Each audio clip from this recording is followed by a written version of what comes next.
discrepancy between the two. Dabmaster sitting at 3, or no, that is ultimates used rather. Dabmaster still nowhere near as eliminated as often as Sunless Fiber was. Probably had to do with Audacity on that hit scan. So now over onto Night Market. We're gonna have one final fight. Both teams opting for that Symmetra. Control of the point is what's going to set up the first victory and probably the win condition all around. First team that gets in there gonna have an easier time defending it. Dabmaster sending Protagonist immediately into a wall as both Symmetra teleporters get the teams on point. We are now in full brawl territory. Audacity, the overpowered sim, putting in an insane amount of work. However, New York Excalibur going to fall around Dabmaster's Doomfist. It is just him versus the tank line of LSFC, but he does find the elimination onto Rook, and the supports on both sides getting back. New York Excalibur still winning out the fight, though, getting those eliminations. They do take first control. That opening pick was just devastating for Dabmaster. Absolutely. Holy cow, what a fight. I mean, not even just that opening pick. Dabmaster was just a meat grinder for the entirety of that fight. I mean, Dabmaster, I think, had at least 3 final blows and then turned it around immediately and had the shut down the Rhine charge that would have hit their Winston. But now we're coming in, we see the Rhine ult being used. Dabmaster in the back line again. Symmetra wall coming out from Optimal. It's going to split the team in half. New York Excalibur not really having a lot to work with.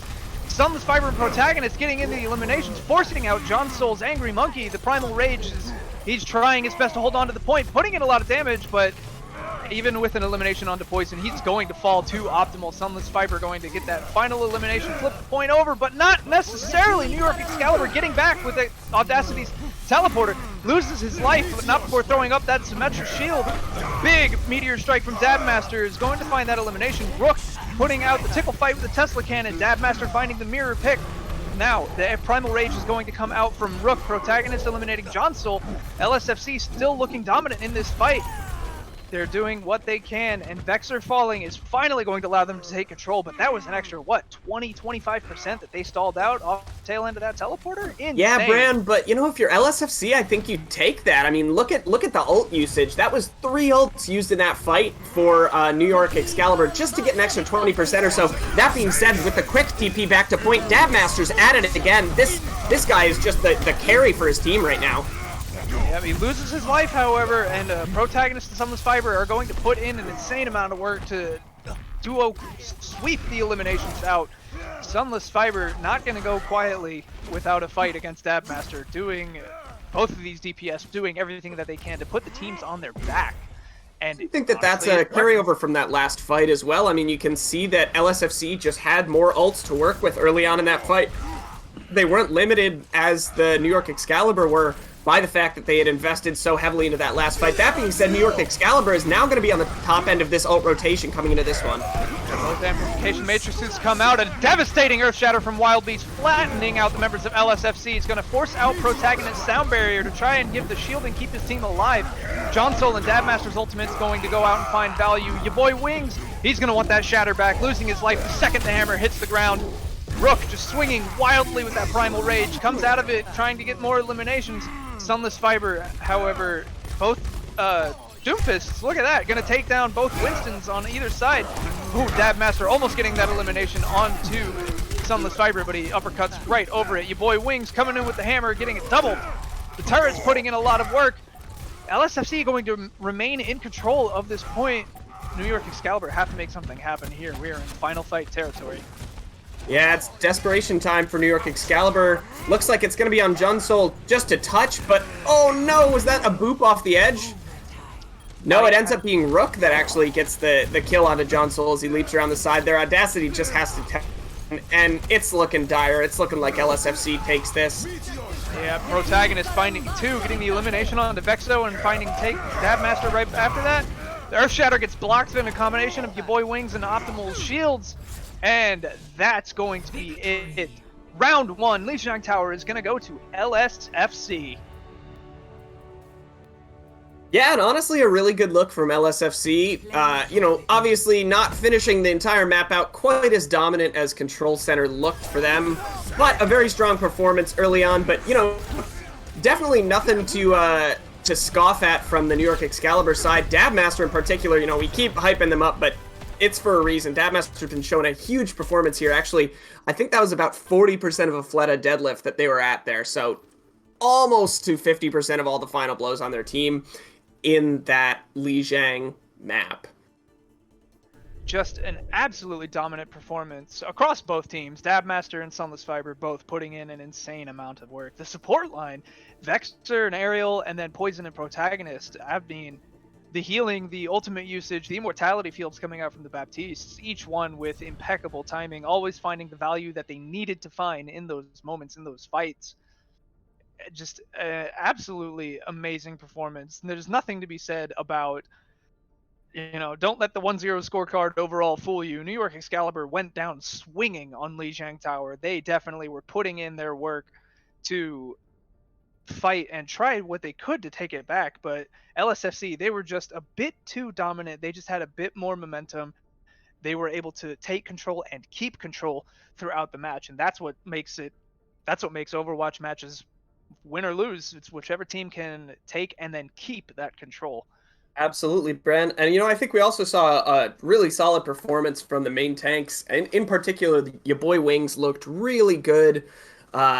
Really had the impact on the Rhine, especially on Control Center. And then on that last map as well, was really able to take advantage of Wild Beast and the back line of NYE whenever they could. And without a Lucio even, that can be kind of challenging on certain maps, and especially going into something like a Monkey and a Doomfist, which we did see.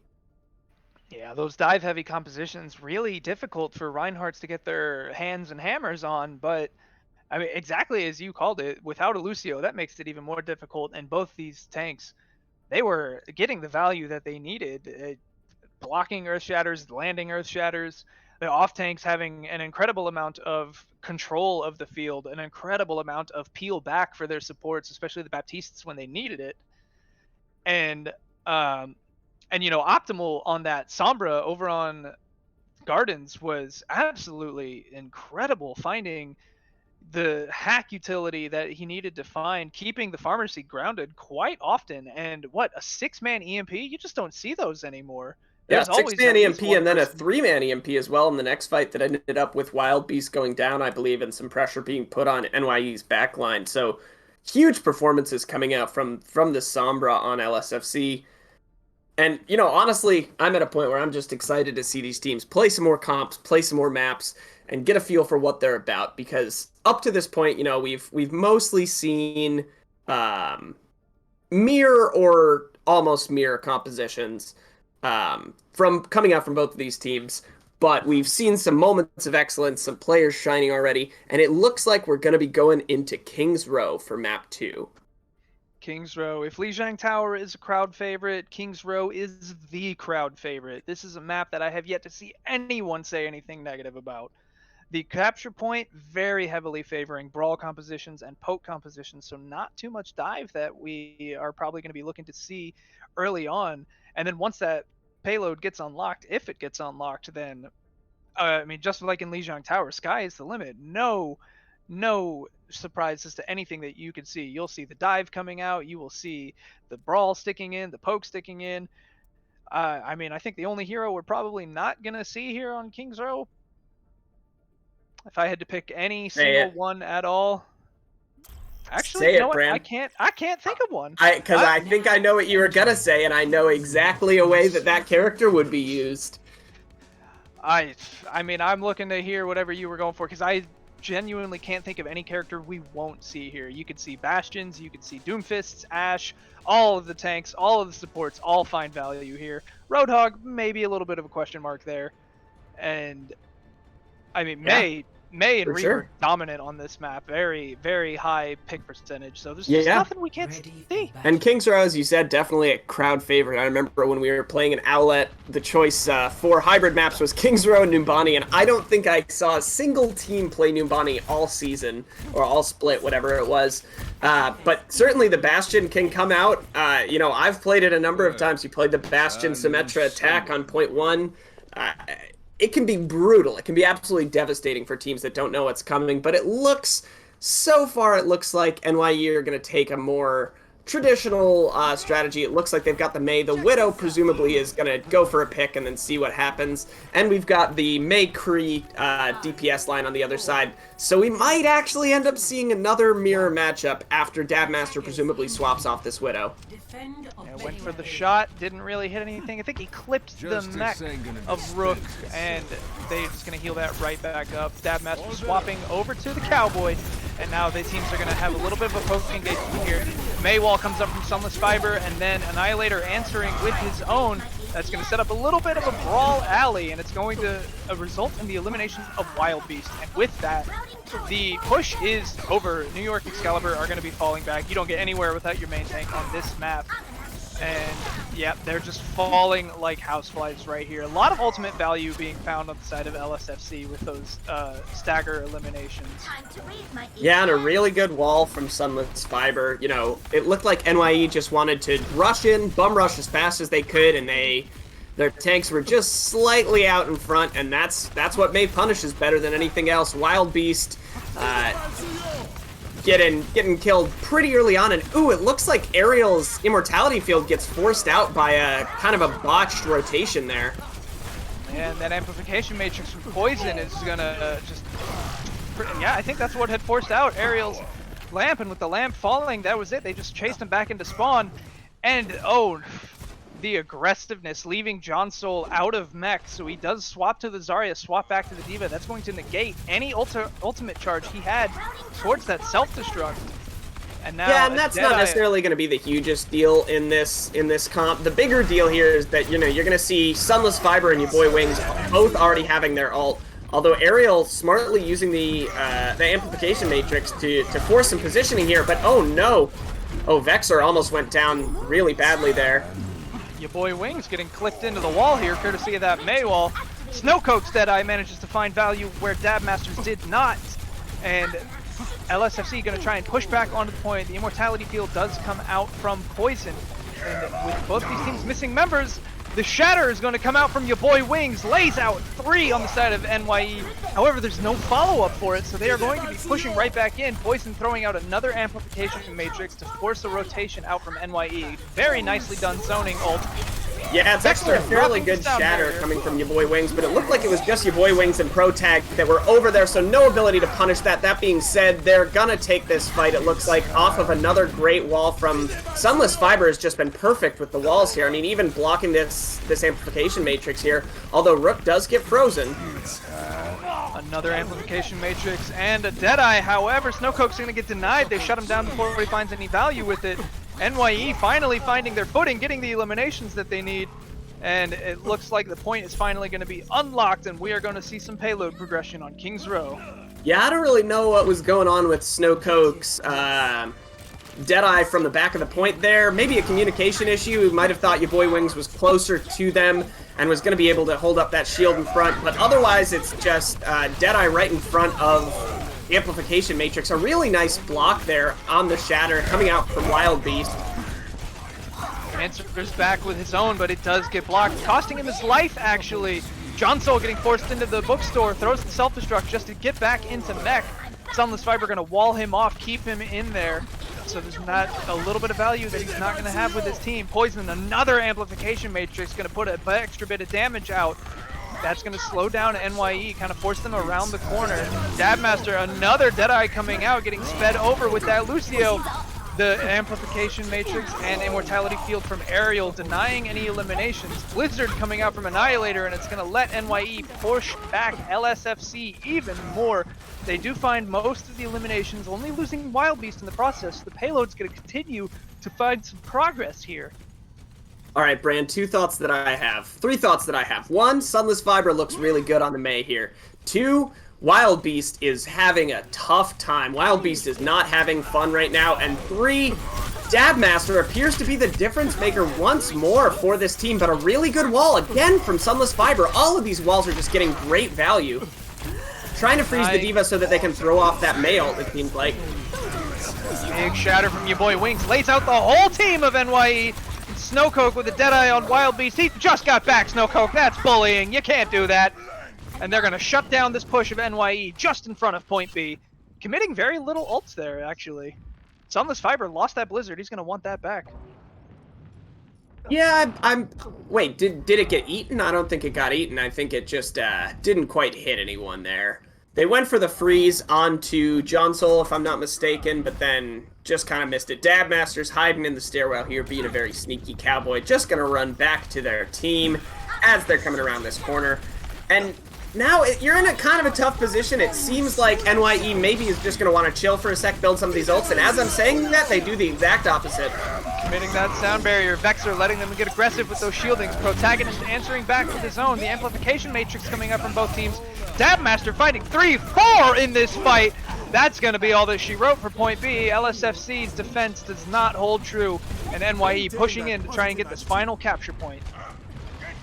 Yeah, and that was, you know, we were saying Wild Beast has been having kind of a tough map so far, but that Shatter really made the difference in that fight. Obviously, Dabmaster coming through and finishing up a lot of those final blows, but the Shatter was huge in initiating that fight, taking that space for the side of LSFC.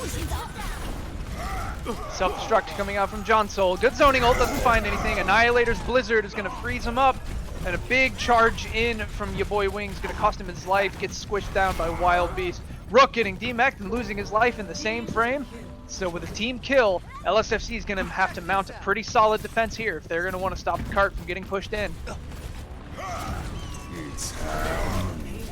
Yeah, Dabmaster with this Deadeye coming out too can be devastating, but your boy Wings is so close to having Shatter. Oh, but he's taken out before they're able to actually make use of that. And even with this May ult coming out, you have to think that it's looking pretty good for NYE to take this point with more than a minute left. I mean, if you're NYE, you love to see it on these hybrid maps. Although, some tricky movement coming out from Snowcoke there. Oh, the big shatter from your boy Wings. The Fire Strike takes down Vexor. Dabmaster answering back and eliminating Snowcoke's Tracer. Annihilator with that ice block, gonna deny a little bit of eliminations. Amplification matrix coming out from Ariel gets answered with poisons. The only one on point, John Soul right now doing everything that he can. Throws the self-destruct out. Seems like he was about to lose his neck trying to get back in it. Big squish down onto 2, taking out the support line of LSFC. The defense is falling. They're having to swap to the stall characters just to have any sort of chance of holding on to it.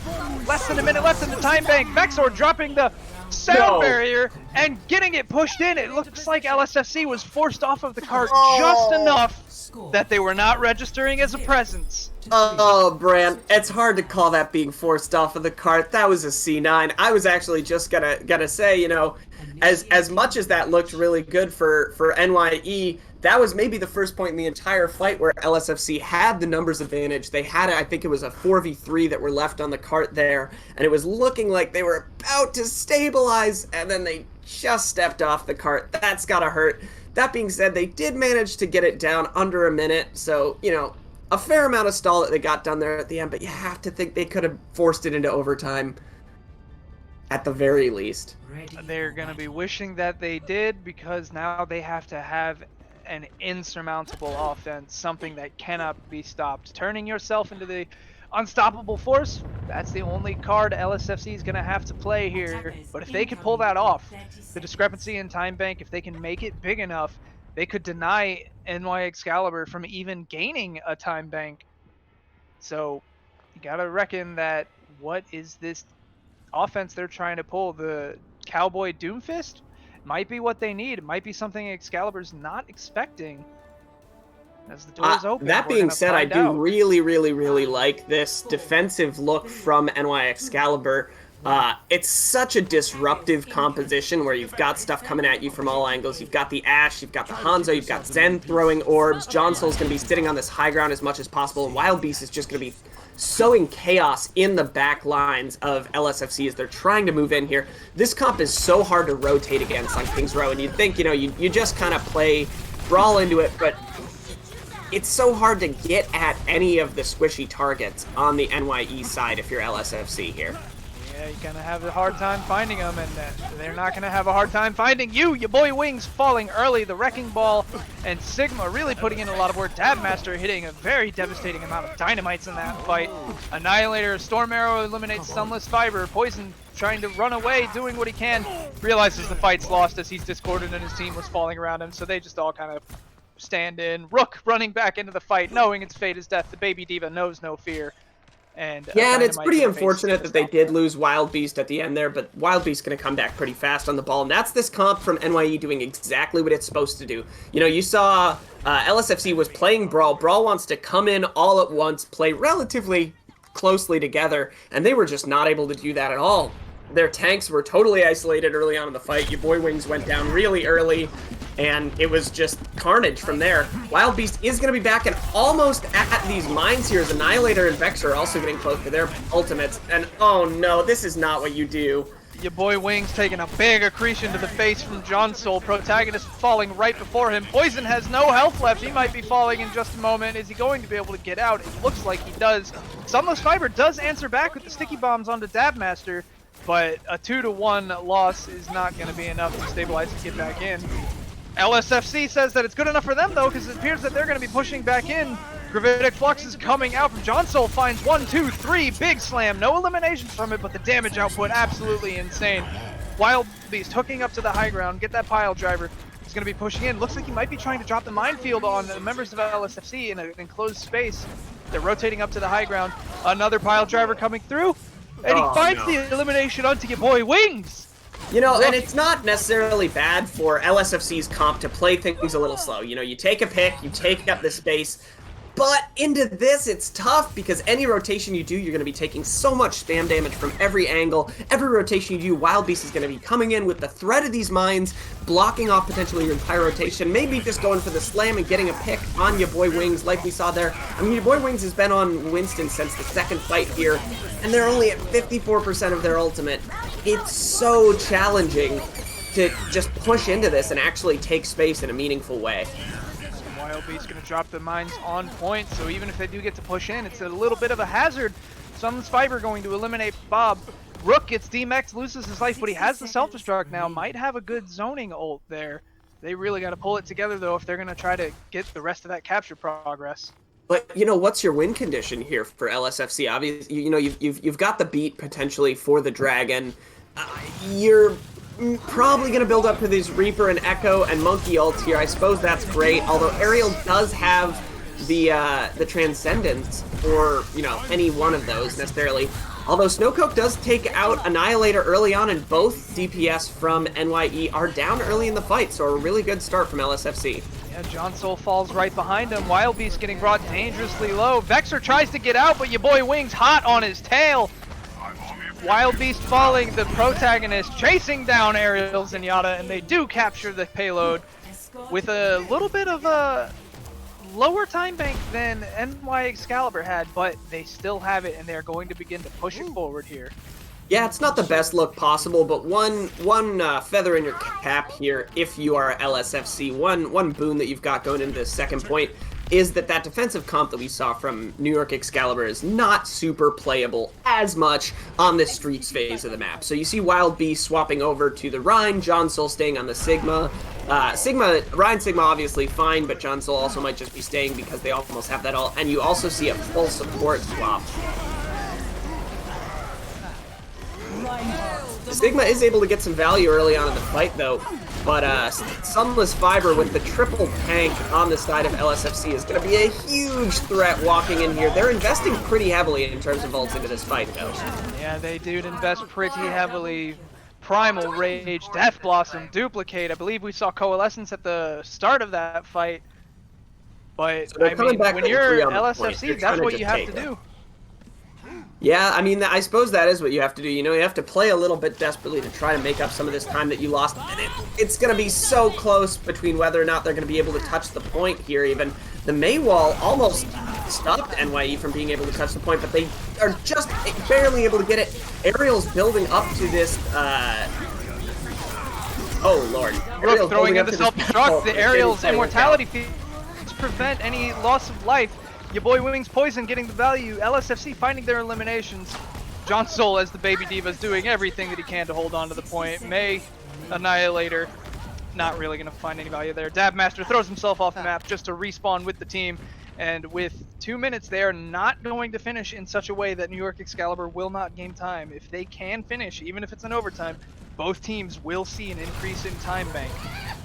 Well, both teams would finish regardless because New York Excalibur finished with less than a minute left. So if both teams finished, New York Excalibur would get at least a minute in the time bank. But I was going to say, you know, for all of their struggles on first point into the NYE defense with the ball comp, that was a really strong showing on second point here for LSFC, and they're setting themselves up for success. Wild Beast actually loses that shatter there as Poison's coming in with the Coalescence. Vexer's sound barrier not quick enough to protect his main tank. Protagonist throwing his out to give his team shielding to push in. Sunless Fiber gets that duplicate online. Looks like he's trying to find an opportunity to use it early in this fight. Dancing around, a little bit of a poke engagement here. Flying up into the air, there it is! Finds the duplicate onto the Reinhardt. Big self-destruct coming out from John Soul. And Sunless Fiber's going to immediately be knocked out of it. Snowcoke finds 2 with the Death Blossom before he loses his own life. So we're still kind of in even territory. Both teams only down 2, maybe 3 members maximum. The amplification matrix coming out from Aerial, gonna be pushing back LSFC, if anything, just because they don't want to be sitting in front of that. So the healing burst is gonna be absolutely instrumentally massive. Rook throwing the self-destruct up just to get back to the mech. He knows that this is not where they can afford to waste some time. Dabmaster's Deadeye finds Protagonist though, so Rook might want that self-destruct back. They're gonna be down, they have to wait regardless.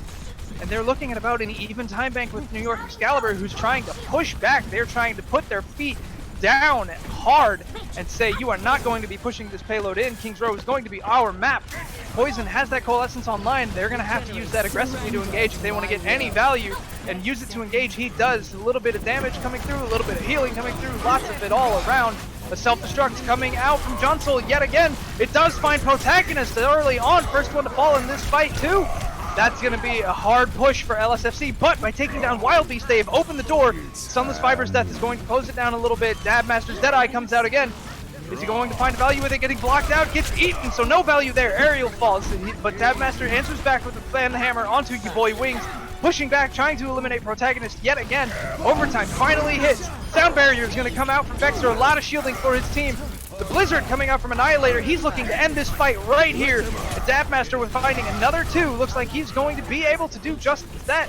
The DPS of LSFC are down. Another Earth Shatter from your boy Wings. This one gets denied from Wild Beast, having that shield up.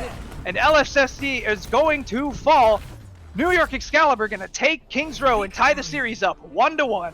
Yeah, and there's a couple of interesting things that happened in those last couple of fights. One was Protagonist went down, actually was the first pick in 2 consecutive fights. One to Dabmaster's Deadeye, and then another one to the Diva ult over from the side of NYE.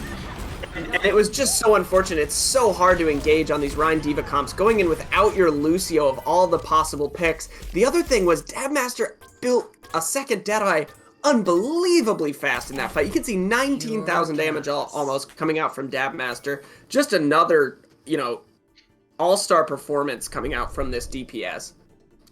Absolutely. With that play of the game that we just saw earlier too, 4 eliminations in a single fight as the Cowboy, just absolutely stellar. An incredible display across both teams. Gotta give the props to Dabmaster though in that match, same as you. We're going to be sending to a quick break for this halftime here, folks, so make sure you stay tuned with this tied up series. This is anyone's game. You don't want to miss it from here.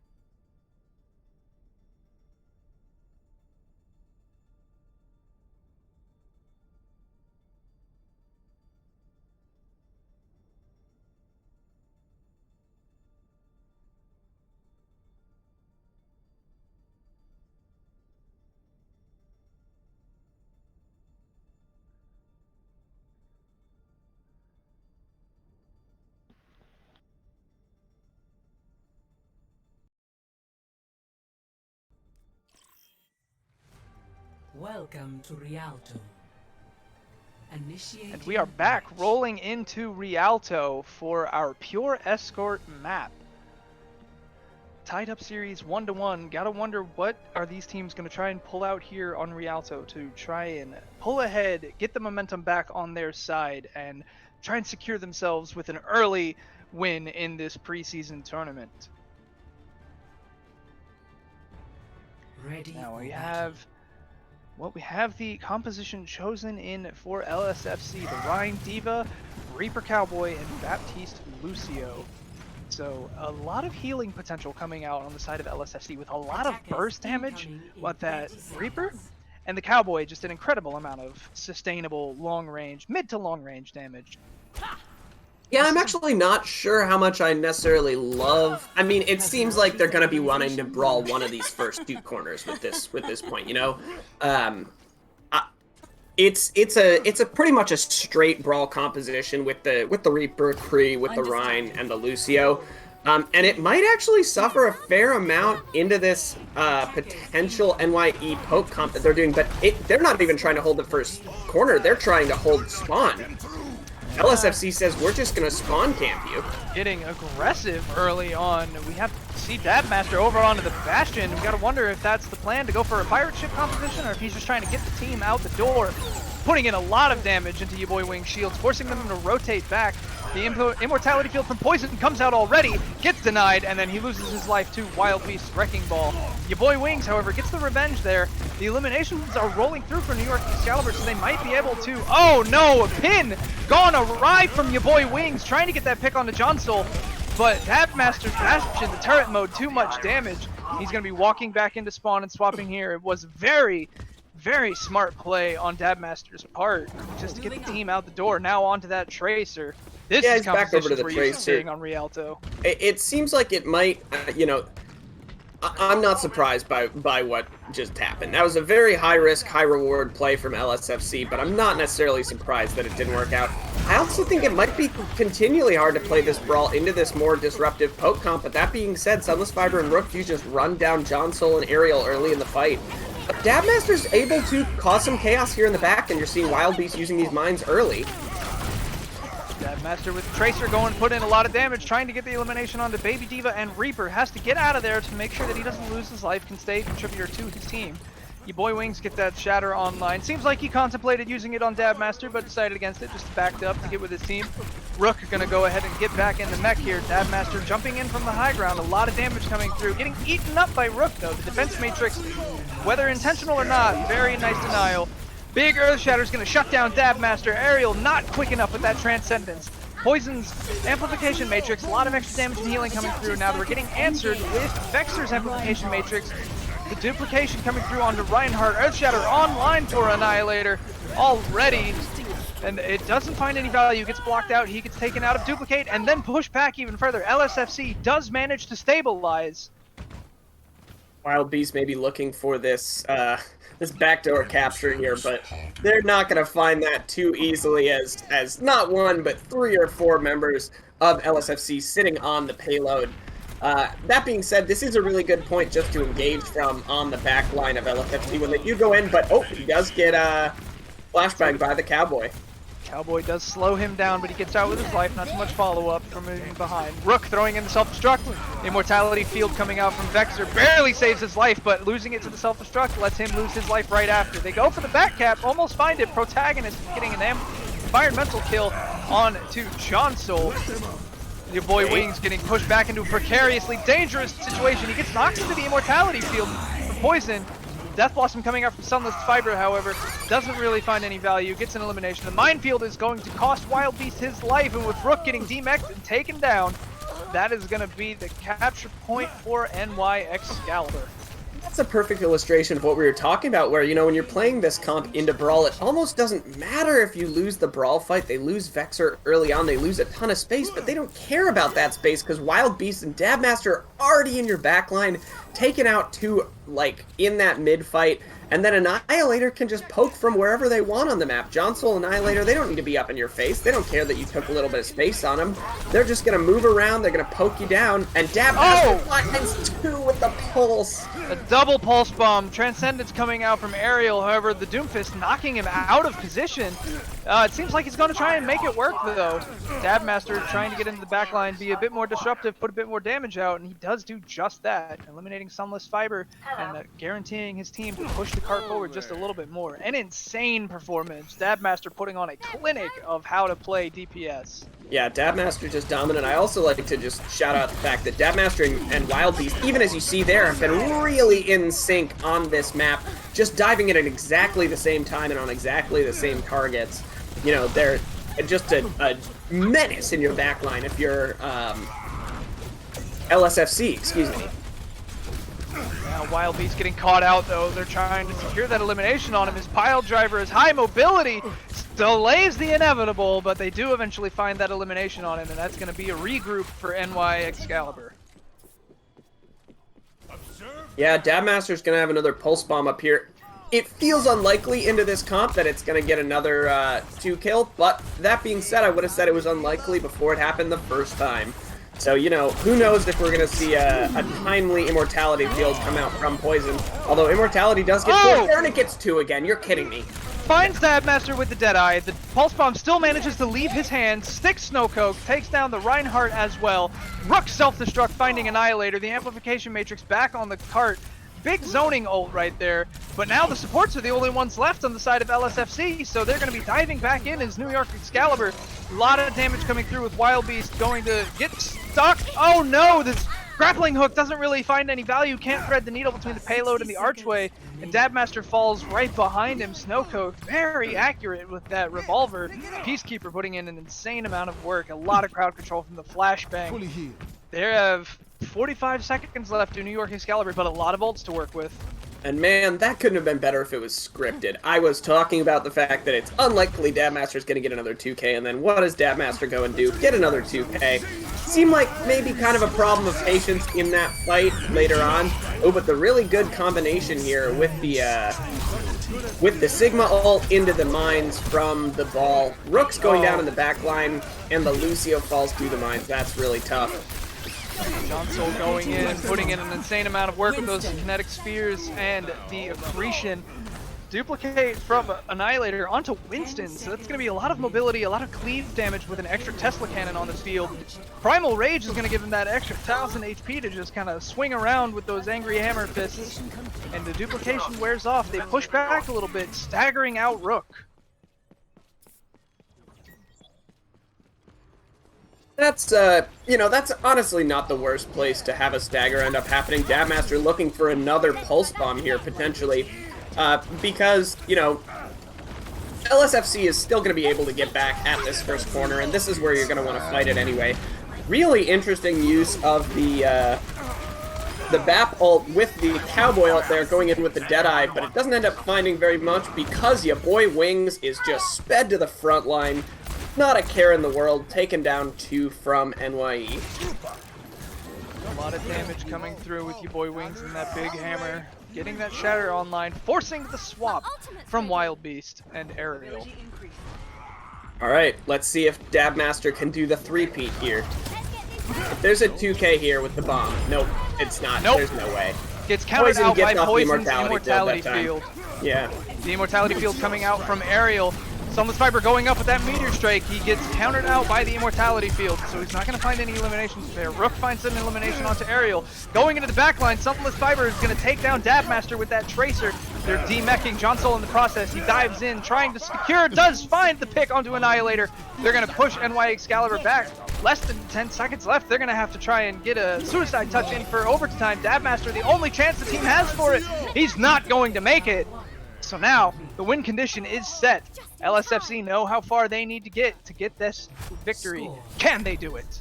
Yeah, and you know, for all the praise we're giving NYE here, that was a really concerted defensive effort from LSFC. You know, they had a lot of fights there where they were down 1 or even more members of their team, and they ended up either pulling it back or just wasting enough of NYE's time that they ended up, you know, being able to stall not even really close to the end here. I mean, they're in the 3rd point, but this is a very unusual place for the cart to finish pushing. Yeah, you normally see the payload make it inside the final point at least. The close quarters heavily favoring defenders in that area, but that yellow rectangle of victory out there on the street is certainly not something that we would normally see in any rank, let alone up here in the Inspire Esports tournament. So an impressive hold from LSFC, to be sure. A very dominant performance from NY Excalibur. Don't want to take anything away from them, but LSFC just looked a little more in sync, I would say. They lost more fights than they won, but the fights that they won were decisive. And even the fights that they lost, they were able to get in, waste down the time bank. You know, what does it matter if you're losing fights if you have just one person on the cart eating up the opponent's time bank because it can't move? Yeah, and I really like this defensive comp from NYE. Excited to see Dabmaster come back on this far up, but it seems like LSFC really wants to lean on this sort of comfort comp here that favors the brawl. You know, it seems like they want to play brawl whenever and wherever they're able to. And honestly, brawl might have a decent chance into this. You know, it's going to be kind of hard for them to contest these high grounds. You can see your boy Wings being sped into the back line right now, actually, on this high ground. But if they're able to get up close and personal, obviously it very heavily is going to favor their composition. Yeah, double shield's not going to protect you from a Reinhardt hammer hitting you in the face. So they do push back NY Excalibur off of the high ground, taking control of the high ground themselves. They're going to give it up, jump in, try and get that brawl engagement. Kinetic Grasp coming through from John Soul gets a nice bit of shielding in. Wild Beast having to throw all of his cooldowns out there to try and have his team establish some solid footing. And your boy Wings is just not going to let him have it. Pushing in hard. The Maywall coming out from Sunless Fiber tries to slow them down. John Soul getting frozen out, but Ariel's Immortality Field protects him. The Shatter coming out from your boy Wings is going to secure the elimination onto the tank line of NY Excalibur. Payload is going to keep rolling in. A Fire Strike through the window, going to weaken up Dabmaster. Snowco gets the elimination with that Cowboy. Hanzo goes down. Annihilator followed by Vexer with the Fire Strike. Poison taking down Dabmaster. And now the payload has touched point A with, look at that time bank, a stellar 5 minutes. Such a vast difference between this push and NY Excalibur's first push. Yeah, honestly, a great first point there from LSFC and this dynamic duo of your boy Wings and Sunless Fiber. You know, I was praising Sunless Fiber's May on King's Row, seeing some really great both offensive and defensive wall placement and timing out from Sunless Fiber, and there we saw it again. You know, your boy Wings was able to just walk forward, count on Sunless Fiber to be able to wall off the targets that they needed to be able to swing on, and they were just working together through that entire first point, absolutely dominating the team of NYE. Although here we see John Soul get a really big flux. Yeah, sets up a beautiful combo, eliminates your boy Wings, Annihilator's Dragon Strike finding an incredible amount of value.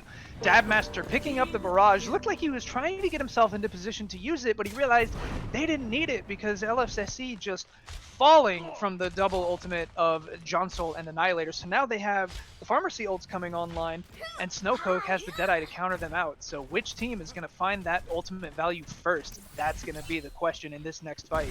True, and on one hand, I think it's good for NYE to see them be able to stabilize this and take that all-important stabilizing fight on this point where they're going to be able to take the high ground on the stairs and on this ledge here without using too many resources. You know, they invested in the Sigma ult and the Hanzo ult, but you can see where Hanzo almost is again as Dabmaster using that barrage to take out Protag again, just slightly behind the rest of their team.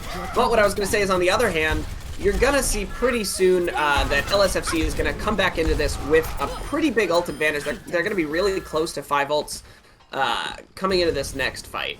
Damage increased. Yeah, Dabmaster flying through, dominating the skies, taking down Rook, even touching his toes into the water to secure that elimination. So very dominant performance there. Here come the ultimates from LSFC though. Although I do want to say that I said they'd have a pretty big ult advantage, but looking at this actually, you know, Annihilator and Dabmaster have been able to build up towards their ults respectively so quickly that it almost doesn't matter. Wild Beast getting crazy value with the those mines there. Rook answers back with the self-destruct though, so we've got a lot of ultimates used on both sides. A lot of big ultimates. The Earth Shatter comes out. Does it find 2? The Immortality Field is going to come out from Ariel rather, and it gets taken out after Ariel himself. Looks like they were able to force him out of it to secure that elimination. Wild Beast trying to throw himself over the edge to deny the ultimate charge, but Protagonist gets that boop in, so that's a lot of ult. If he didn't have the sound barrier already, he certainly picked it up there. Cart is moving along. Snowcoke is looking to use that Deadeye to take Pharmacy out of the sky. Yeah, and we'll see if NYE is actually able to make a good push here. The big difference that we saw on this point is NYE did a much better job at denying LSFC access to that high ground. You know, on the first point, they were able to just walk up to the high ground for free, and oh, that is tragic. Annihilator even invested the dragons there, but then no one from their team was just able to touch. They might even get a stagger kill on Ariel here. Like they're actually going to end up doing that. But they don't have very far to push the cart here, Brandon. 3.5 minutes left on the clock. They certainly have the time bank to work with, and with Dabmaster looking for another barrage, this could be the fight that ends it all. Goes in. Rook, however, is there to eat it all up. The sound barrier does get forced out from Protagonist a little early. That's what you want to see with your John Soul throwing in the Gravitic Flux. Gets flashed out of it. Couldn't really see if he was able to slam everyone down. Your boy Wings losing the Earth Shatter, losing his life before the hammer can hit the ground. Annihilator throwing out the Dragon Strike. He's got Poison isolated in the room. Ariel is able to take down Sunless Fiber. Committing the window is Ariel. Finds 2 with it. Wild Beast trying to get a little bit of extra value, work towards the next minefield. Big pile driver. He's trying to secure that elimination onto Poison. He finds it with the help of Annihilator. And then that is going to be it for that push. LSFC in full retreat, trying to regroup. Yeah, Annihilator and Ariel really making the difference in that mid fight. I think between the two of them, they had 5 final blows that fight. You know, you have to think, if you're Dabmaster, that barrage is basically just a desperation barrage. That's neither the time nor the place that you want to be able to use that. Dabmaster, though, now switching over to the Doomfist, but they do still have a Mercy. The Mercy's at 95% of the way to her ult, so you know, not super surprising that they're going to stay on that for one fight. But in these tight quarters, if Sunless Fiber's able to get a good wall off, you know, if you're LSFC, you get 1 or 2 picks, and this is done. Rook throws up self-destruct, he finds one, Protagonist takes down Vexer as the Valkyrie ends, so there's your second one. Dabmaster fighting back, Seismic Slam onto Snowcoke. Big Blizzard comes out, gets a lot of value, Sunless Fiber, the card's gonna keep moving in. They have taken the map, LSFC going up in the series, 2-1. We are now in match point, ladies and gentlemen. One more could decide this series. Yeah, really good looks there, especially from the DPS and tank line on LSFC. Obviously, your boy Wings making the difference on that first point, along with Sunless Fiber. Really can't hype those two up enough. Their teamwork and coordination has been crucial in, honestly, both of the maps that LSFC has been able to take away here. And it looks like, you know, honestly, I like the compositional thoughts that NYE's going with a little more on most of these points, but LSFC has just been able to brute force their way through a lot of this defense. Precisely. New York Excalibur looking to play some mind games with these interesting compositions, trying to maybe throw LSFC off by saying, hey, look, here's something you probably weren't expecting. But when you have the members of LSFC showing such synergy, showing such a level of cooperation and coordination that they are putting on display here tonight, they're telling New York Excalibur, it doesn't matter what you run. It doesn't matter if you try to run something we are prepared for or something we are not prepared for. LSFC is playing compositions they are comfortable with, and when you're comfortable, the synergy feels more natural. And when the synergy is more natural, you're going to be able to keep things rolling at such an incredible pace, showing that if the team is comfortable, it doesn't matter what you go up against. There were instances where LSFC was going up against compositions, especially DPS lines, that countered out everything that they had. The DPS line of LSFC going up against counters, NYE trying to say, look, we have the hero pool on our side.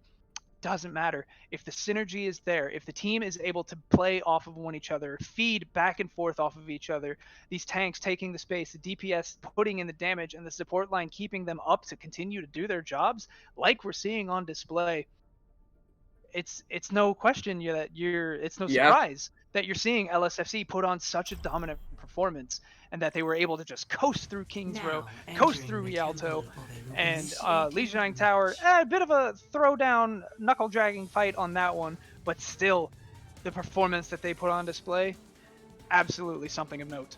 Absolutely, and you know, LSFC, obviously this is going to be NYE's map pick here, but LSFC, honestly, this is not the worst map for them. You know, we're working with a very limited data set at this point, Bran, but I'm just gonna go out on a limb here and say that LSFC likes playing Brawl when available. And this is certainly a map, especially when you look at, like, defense on point B here. This is certainly a map where there's some ability to play Brawl. That being said, for NYE, it's a good map to show us some new looks. I mean, it's not a bad Doomfist map. We might see Dabmaster here on the Genji. This is certainly a possibility. You know, we haven't seen Dabmaster on the Genji yet, but they've shown really good looks on the Doomfist, on the Tracer, on the Pharah, some of those kind of similar heroes. And I'm interested to see what they end up on, if this is really going to be a Genji pick, especially with lacking the Ana now. Would not surprise me to see Dabmaster run out on the Genji. It's a very dive-heavy, flank-heavy hero pool that we've seen, and it might not be a Genji, but a Sombra. The same play style, if not maybe a little off to the side instead of up in your face that we would be accustomed to seeing with the Genji.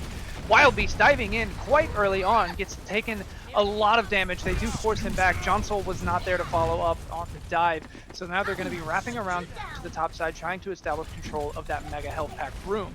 It looks like they are going to indeed do just that. LSFC has the same defensive composition. They have the dive ability to get in there and put in the damage.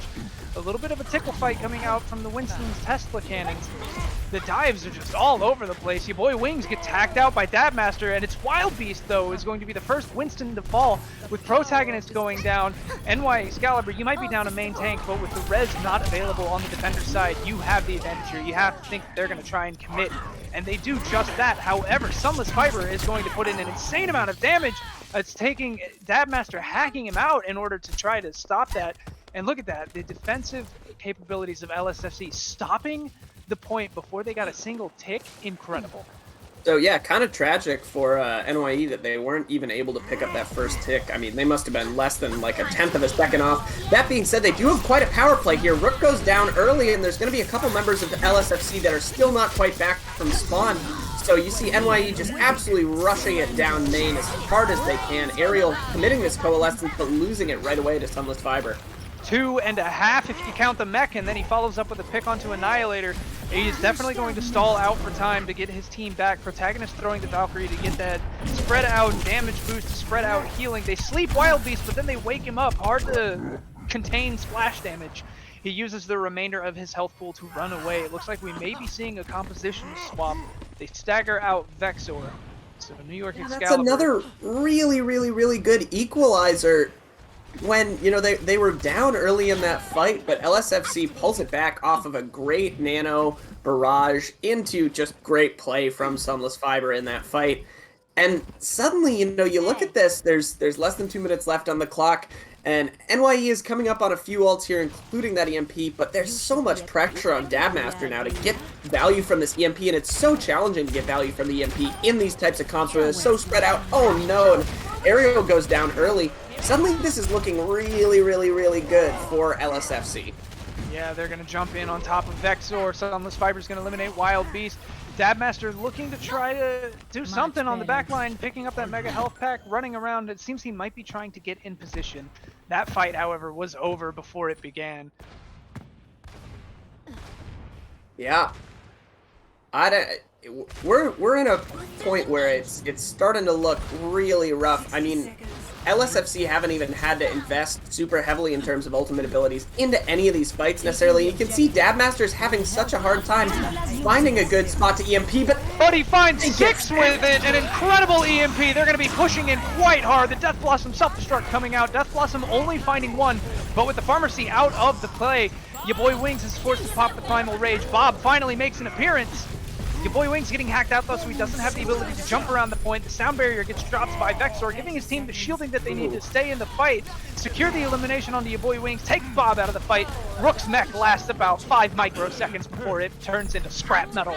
And we are going to see a capture point from New York Excalibur.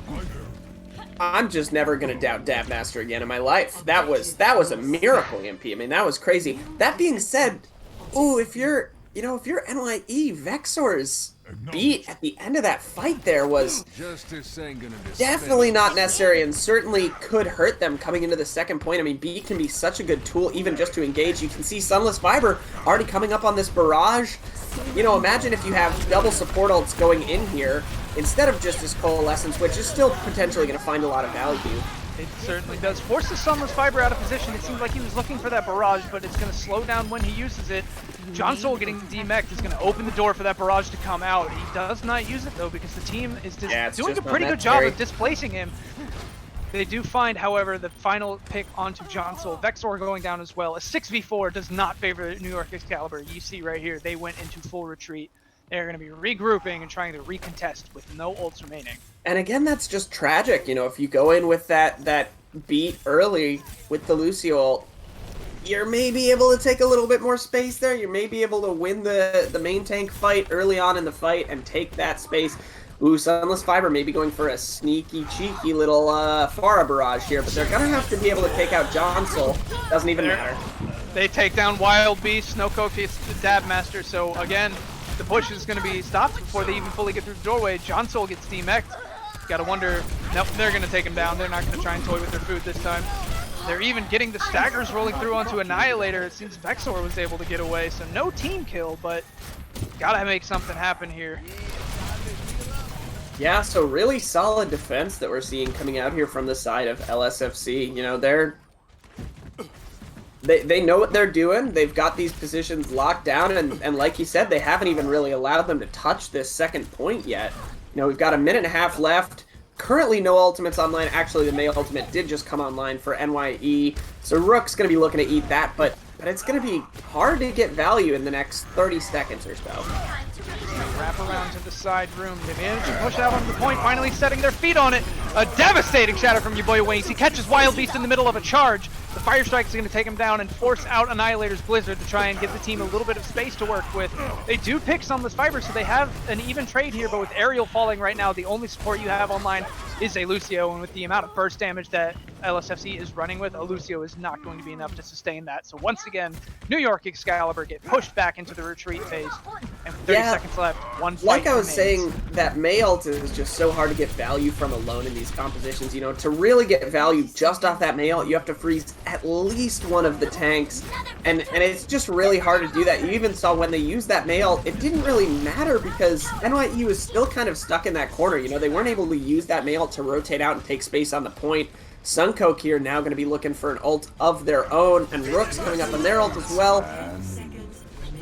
This is it. Taking around the backside, the amplification makes the team have some Oh my poison. gosh, so risky. Deadeye coming out from Dab Master, no value. The Death Blossom does get eaten. He gets the sound barrier from Protagonist. Vexor's sound barrier now wearing off. Self-destruct's being traded from both sides. Wild Beast throwing the Earth Shatter, but losing his life just means he's not going to have any value on it to follow up with. Your boy Wings swinging for the fences right here. A lot of low HP bars looking around on the side of Excalibur. The Earth Shatter finally comes online. It's ready. It finds one. Setting up the Meteor Strike. Sunless Fiber. I want to talk about overkill. You're squishing somebody who's already laying on the ground. You're not going to be able to find really a good Lucio fight up there, from though, but they Sunless do Fiber take it down in with the general. Tracer from Snowcoke. The Wrecking Ball. Dabmaster over onto the Tracer. They swap to the stall, but they don't contest the point enough. So with a single point and no progress on point B, the win condition for the match is set from LSFC. And it's very attainable. You know, the MVP for that last fight, the difference maker, was definitely Sunless Fiber on that Doomfist, starting it out with a great punch onto the Rhine at exactly the right time to see Wild Beast go down to the Diva Bomb from Rook that it looked like they had the shield for, and then Sunless Fiber, I believe, ended up finding at least 2 more final blows in that fight. So really good look there from that Doomfist on the side of LSFC, and it's looking really attainable. I mean, NYE's going to have to dig deep because they, you know, Ready for battle. obviously if they take first point, they could still tie this map up. But best case scenario for for NYE is you full hold this first point. Yep, if LSFC is able to take the first point, that means at best a draw. At worst, you lose the series. NYE need an incredible defense here. They're going to have to, as you said, dig deep, bear down, set themselves up pretty well. A double shield defensive composition is going to be coming out here for New York Excalibur, but seems like they weren't fully prepared. They're not in position yet. Yeah, a little bit of questionable timing there. I mean, I think they'll be fine. They'll set it up when they're kind of coming up that first crest, so it should be fine. But you are going to see that sort of meat grindery Doomfist brawl comp here coming out from the side of LSFC, which is potentially going to be pretty effective into this double shield. You know, Doomfist doesn't really care about shields. If you can get through, you hit one of your squishies with a punch. I mean, that's an opening pick, and Ryan can take full advantage of that. Oh, a big accretion stops Rook from boosting in to the team. Your boy Wings trying to push ahead, take the space that he needs for his team. Protagonist eliminating the turret, but not before it puts the damage in to take down Rook's mech. Sunless Fiber goes down early though, and then with a 5v6 both of the DPS actually down now for LSFC. So that is going to be it for that push. It's going to be a quick cleanup. Rook does get a squish kill onto the turret, but it's not going to be a lot of time before they take him out of the mech. Take him down. Oh, Dab Master with a cheeky hammer kill with the Torbjorn. Yeah, great first fight there for NYE. I think it boils down to something that you mentioned, which is that they just took way too long to look at that turret for the side of LSFC. It got way too much value early on in that fight. You saw several members going pretty low just from that turret alone. And in fairness, it's a little challenging in this comp. You know, who's going to be looking at the turret? Basically, what, the BAP and the Diva, I suppose? And those are two members of your team you definitely want to not have to be looking into the corner. That being said, Poison already with the amplification matrix here could be big. Rook eats that Dragon Strike early on. Yep, eats that Dragon Strike, so the Molten Core is forced out from Dab Master. They definitely did not want to double commit the DPS ults. A quick whip shot from Vexor is going to save his teammate from getting squished after that Earth Shatter. They do have the rally now to give them an extra bit of armor. The Bongo coming out from Wild Beast, an extra bit of damage. That Master is going to swap over to the Doomfist. LSFC, though, have the members. They have the ability to take control, keep control of the point, and take it. They will. Yeah, you know, LSFC definitely learned from their mistakes in that prior fight. You saw the turret go down right at the beginning of that fight, and it paid off dividends because Sunless Fiber was able to go in, get 3 final blows over the course of that fight, and just live freely as a Doomfist in a way that you absolutely can't when there's an oppressive Torb turret there. Also, I'd like to point out, you know, the ults there, I guess Wild Beast was probably looking to swap to this Rhine instead of the Orisa anyway, but that Bongo and even maybe the rally from the Brig are tools that you'd really like to have here if you're NYE going into this second point defense. So now the Gravitic Flux looking to be committed from Jonsel, getting brought dangerously low, so he's trying to hold on to it, not really pop it too early. The Dragon Strike doing a really great nice job dragons. of zoning out LSFC, even gets a couple of eliminations there, softens them up. So LSFC gonna have another chance here. But again, look at this. I mean, that's 2 ults committed, albeit not 2 necessarily super high value ults. Obviously, the BAP will get Amplification Matrix online quickly again. But you look over at the side of LSFC, they're basically at 6 ults here. They're going to be able to come in, commit whatever they want. They could use 1 or 2 ults and just kind of try and see if they can take space. Also, that fight was over so quickly, it barely cost them any time. They've got almost 4 minutes left here, and there's so much pressure on John Cole that just hit a massive Sigma ult. And even then, it's probably going to be neutralized by the Lucio. Yep, here comes the Gravitic Flux, throws it up, doesn't find anyone. He has to cancel it out to be able to protect his team from the self-destruct. Big Earth Shatter hits, forces out everything that it can, but Snowcoke is just going to do a good job and shut it down. Ladies and gentlemen, put your tray tables up. You may unfasten your seatbelts. LSFC has landed us on the taxiway, taking the series 3-1. Play of the game. Yeah, really good performances there from Sunless Fiber. You know, honestly, from the entire team of LSFC, obviously, Sunless Fiber had this crazy play on the first point defense. It's just so awesome to see teams in this league that trust their Pharah this much to invest the nano into them when they're down already in the fight and just allow for hero plays like that to come through. You know, you love to see it. But really good performances, honestly, from the entirety of LSFC, and honestly from both teams. That was a closer match than I expected, just going into this blind. Sometimes matches are not always, you know, sometimes when you go into preseason tournaments like this, one team is just a lot better prepared than the other. But that clearly was not the case here. Both teams had some awesome highlights to see. Both teams looked really good, but LSFC was able to take it in the end. Yes, an incredible display from both teams. Don't let the scorecard of 3-1 fool you. It is absolutely just a very close match all around in terms of the performance and the skill level of both teams. So now I believe we are going to go to a quick break, try and set us up a post-match interview with a member of the winning team. So don't go anywhere. You're not going to want to miss getting some insight from the dominant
Wings, you here? Yep. Okie doke. Hype plane, I believe we are ready whenever. Ready whenever you are. Uh-oh. The overlay says Joey Caster 2 interview.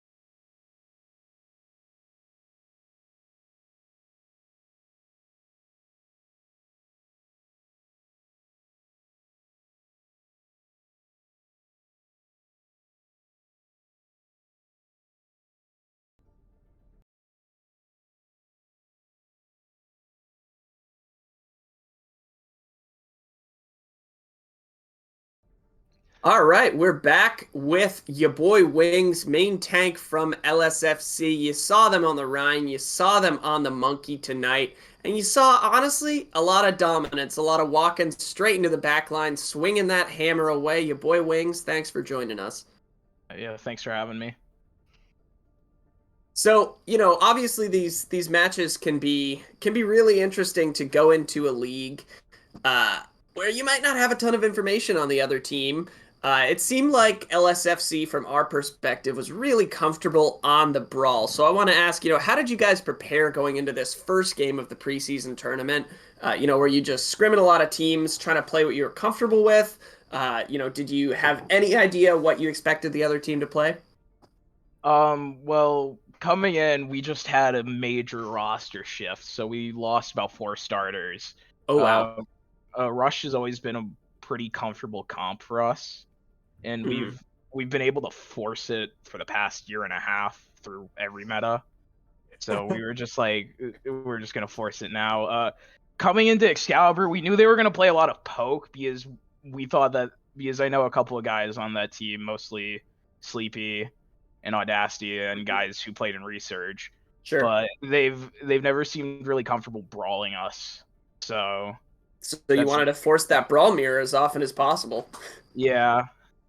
And it worked. I mean, we certainly saw whenever you guys were able to force the brawl mirror, it looked like they fell apart a little bit. Obviously, it seemed like the compositions that gave you guys a little bit of trouble sometimes were those sort of ball Sigma poke comps. I'm thinking back to like King's Row A when you guys were on attack. Um, but it was a really good performance. We especially, wanted to call out Sunless Fiber looked really, really good with those May walls working together.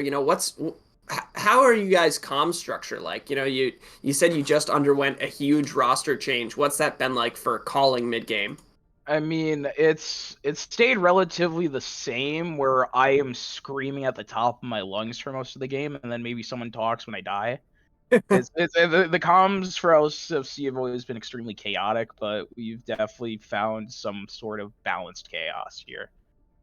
I mean, just speaking on Sunless, that guy is absolutely insane. Like, he came in a couple weeks ago and he's just been great for us. He was Doom OTP. Then I told him to play other heroes, and all of a sudden he's good at other heroes too. Like, he started playing Pharah this week, started playing Mei this week, and Wow, he that did May all of was that like in a week. good too. Yeah. I mean, I think it was like, I'm just gonna speak on Sunless if you don't mind. It's like it was all like a confidence thing for him, because he was like, "Oh, I'm not good at this." I'm like, "Dude, just do it." Yeah, I can speak to that. Sunless, you were very good on the May. Bramble, did you have a question? Yep. So I wanted to ask one thing that we had discussed going into, I believe it was your offensive push on Rialto, that even in situations where LSFC was playing a hero composition, mainly the DPS line, but I think it even happened to you on the tank line at least once, where Excalibur were playing your counters and not just, oh, this is a questionable counter, like hard counters. You guys had a Doomfist Reaper at some point going into a Cowboy, and you still had just an absolutely dominant performance, showing that there was nothing that really could stop you. Do you have any sort of like preparation strategy for that, or were you just that comfortable playing with each other and that comfortable feeding into these, not feeding into, but playing into these compositions that it seems like Excalibur maybe weren't having solid footing on? I mean, with that whole thing, it was we had one coach. He told us a lot, or he actually helped me out a lot. He was basically in tier 4 Overwatch. If you're really good at something, you can basically force it into just about anything. Honestly, That's true. what we did. That's so true. and that's what we did. And usually the times that we get beat are teams that are like 300, 400 SR above us. So it's like, if you're really good at something, you may as well just hone it in instead of trying to play meta 24/7. Words I can absolutely get behind. So now that you guys are starting out the season 1-0, what is next for you? Do you think you guys can take it all the way and win the whole thing? I mean, I'm not going to make any predictions right now. We still got a lot of season ahead of us. I mean, we have, I believe, Legion next week, and we're probably just going to focus on that. Awesome. Well, thank you again for doing this interview. It was a fantastic game to watch. Really glad I was able to cast it. And I'm super excited to see what LSFC can do over the course of the rest of this tournament. So thank you again for joining us, you boy Wings. Thanks for having me. One more time, I've been Blue Jay, joined here by Bramble Bush. Thank you for watching this first night of games of the Inspire Esports preseason tournament.